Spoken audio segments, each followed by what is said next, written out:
Being the son of Johnny and June Carter Cash was my path. That's all. It was an interesting path. I'm grateful for the path that I had. It's hard for me to say that my experience growing up was unique, was a struggle, was glorious.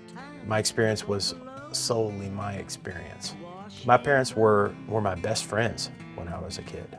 We had wonderful times together. We went on great adventures together. We had good times and then we had struggles. We had bad times, we had painful times. When first I was approached with the idea of writing a book about my mother, it took me a while to actually make up my mind to do it.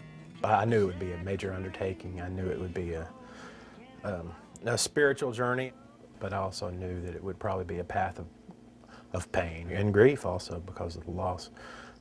But I felt like it would be a wonderful legacy to leave for my children and say, who was your grandmother? Well, this is who she was.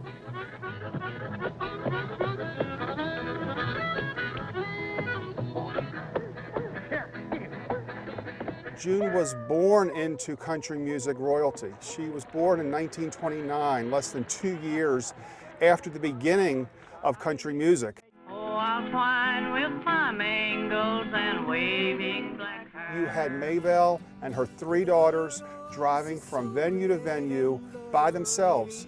They were the beginning of the strong female presence in country music. June knew Hank Williams.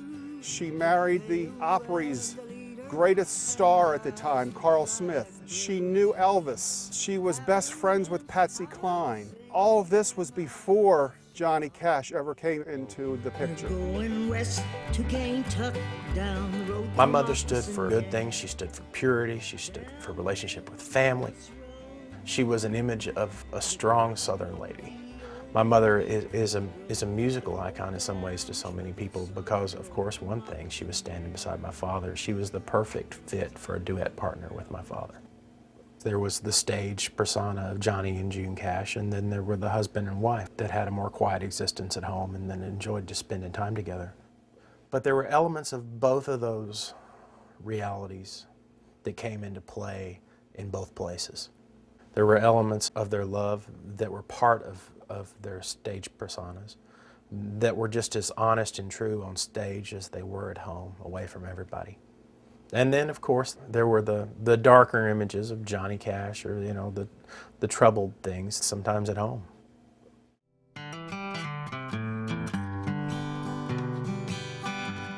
This was not an easy book for John Carter to write. Looking at his parents and putting down on paper the difficult memories that he brought with him over his lifetime, their struggles with addiction, their pain, the loss of their family members, the ups and downs of their careers. Having to do that as a son was very, very painful for him. And it was a catharsis for him. It helped him as he was coming to terms with his parents as people. I hope that the reader, when they read Anchored in Love, has an understanding of why I titled it that. Because my mother's life was based on love and forgiveness. She was forgiving. As much as anyone I've ever known in my life, she had that spirit within her. That was who she was first, before she went into the public, before she told of this faith. She whispered in quiet prayer before she sang the songs of glory. Well, there's the dark and troubled side of life.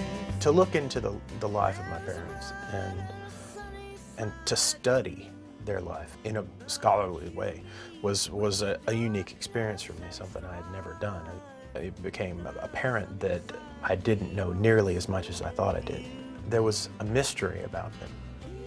And I believe that if I, in my writing the book,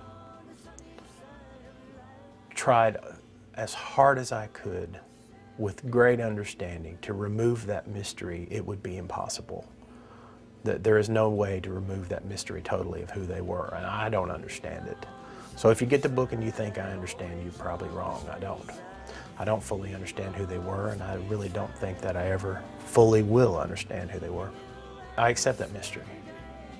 and I appreciate it. And that's part of what makes them so much larger than life. It will keep on the sunny side of life.